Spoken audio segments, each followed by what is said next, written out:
My name is Gorick, and I'm 18 years old. And how have you worked to solve today's problems? Um, what have you done? So I'm from Toronto, Ontario, Canada, and during my years of high school, I was involved as a student trustee for the Toronto District School Board. So in that capacity, I was representing over 250,000 students in the largest school board in Canada, and it's one of the largest in the world, actually. So as a student trustee, it was my responsibility to advocate on behalf of youth and to present their views and their opinions on behalf in front of the decision makers, who are adults elected during every municipal election. So as you can probably imagine, it'd be quite easy for the decision makers to overlook the voices of youth because their job is to represent their constituents, voting, paying taxpayers. So as a student trustee, I was responsible to bring the youth voice to the table and to make sure that every decision that gets made at the school board level is in the students' best interests. So I was involved as a student trustee at the Toronto District School Board, and it's interesting how the system works in Canada because each school board actually has one of these student trustees, these student representatives, sitting on the board. And we actually brought all of the student trustees together from across the province to form the Ontario Student Trustees Association. So, and it's abbreviated as OSTA, so OSTA. So OSTA seeks to represent over 2 million students all across Ontario, and to bring their voices to the education ministry. So there would be bills, there would be motions passed by the Minister of Education.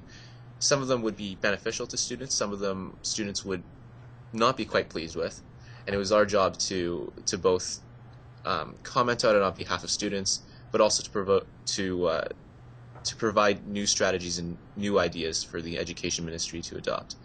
So and then I was also a student leader at my high school as a student body president. So really there's three levels of student advocacy: at the school level, at the school board level, and then at the provincial level as well. Were you a part of forming OSTA?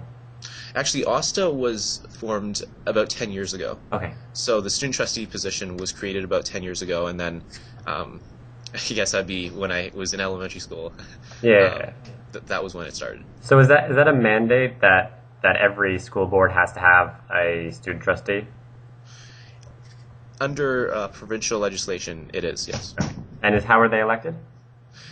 So the election process in every school is actually somewhat different, but how it should be done is just an election amongst the students. So in Toronto, we actually host an elections conference every year, and we invite students to come from all across the city.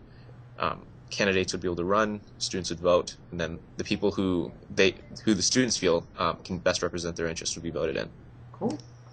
How have you had to work across traditional boundaries to get things done? It's a good question.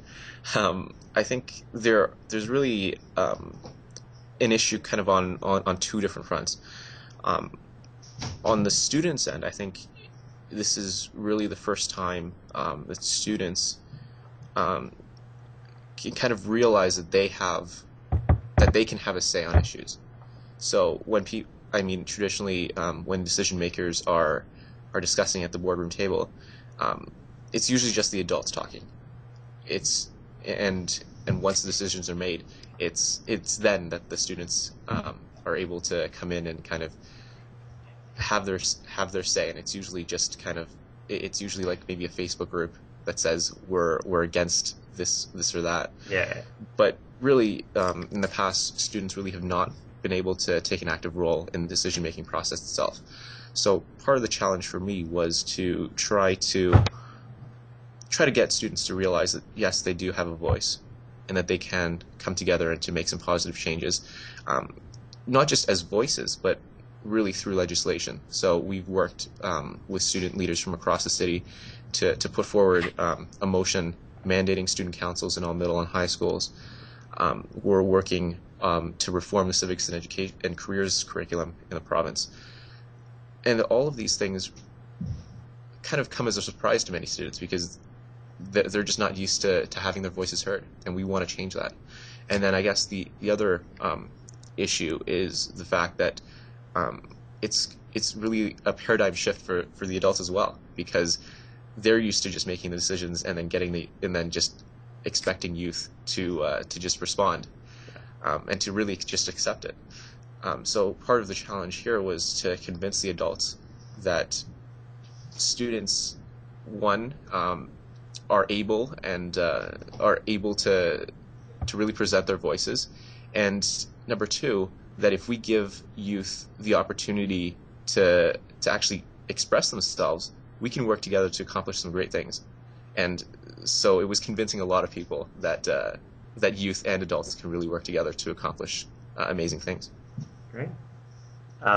So how old were you when you got involved in youth movement, civic engagement, and what inspired you to take action in the first place? Was there like a moment you decided, or was it just kind of a gradual thing? So I got involved as a 15-year-old, so it was right when I got started in high school. I think it was definitely a gradual process. I first got involved with my student council at school, and it was when I first got into high school. I think actually just backtrack a little bit. Yeah. I was the only person from my elementary school to go to my high school. So it was just a completely different place as a 15-year-old, not having any friends. But when I got in, I knew that there was something about the school that really just kind of touched me. And it was the fact that it was one of the most diverse schools in Toronto. We had students coming from all socioeconomic backgrounds, all cultural backgrounds. It was really the world convening within a school. And it was just fantastic, and I thought there was just so much energy among the students to achieve success, whatever that may be to each individual student. And I thought that was very powerful, and I thought that a good way to kind of bring that energy together would be through student advocacy. And so I joined the student council, got involved with some great initiatives there, and then just absolutely loved it. And I thought to myself, there has to be something beyond this. I mean, each school doesn't just stand on its own. And so I got involved with the Toronto District School Board and with their student super council. So the student super council is basically a student council representing all of the students across Toronto, and that's where the student trustees come from. So the two student trustees would basically be kind of the liaison between the adults and the super council, and then with students in general. So I got involved there, absolutely loved the experience, loved the idea that youth can work with adults, loved the idea of changing the way that youth perceive adults in the decision-making process, and changing the way that adults view students as individuals, but also as fellow decision-makers. So I got involved there, and once again, I kind of thought there has to be something more to this.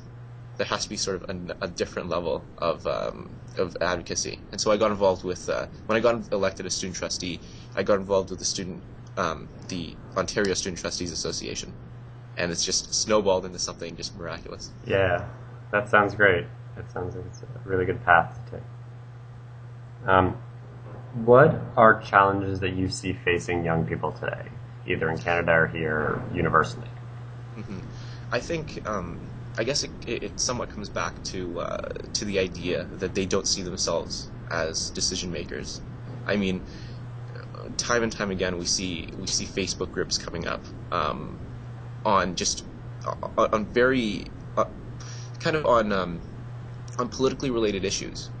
I mean, there are anti-war protests on Facebook. There are green initiatives on Facebook.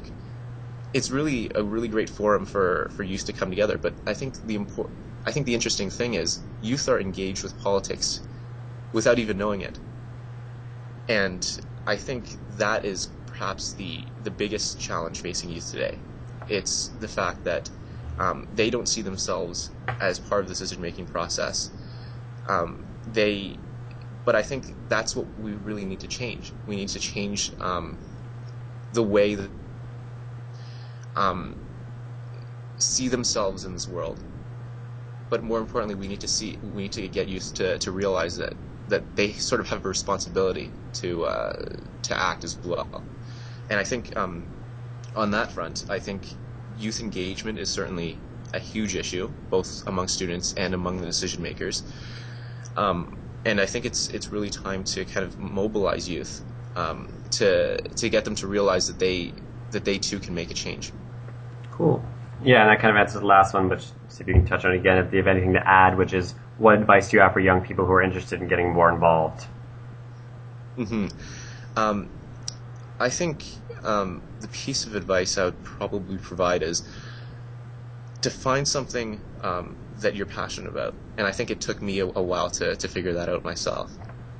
But no matter what it happens to be, whether it's student government, whether it's green initiatives, whether it's just community service, I think that if we all find something that we're passionate about, I think we can all really come together and achieve great things. Because, I mean, the current sort of decision makers that so many youth resent today, I mean, eventually youth are going to be taking over those positions in the future. So it's really up to us to kind of change the path that and to change the way that people viewed politics. Okay.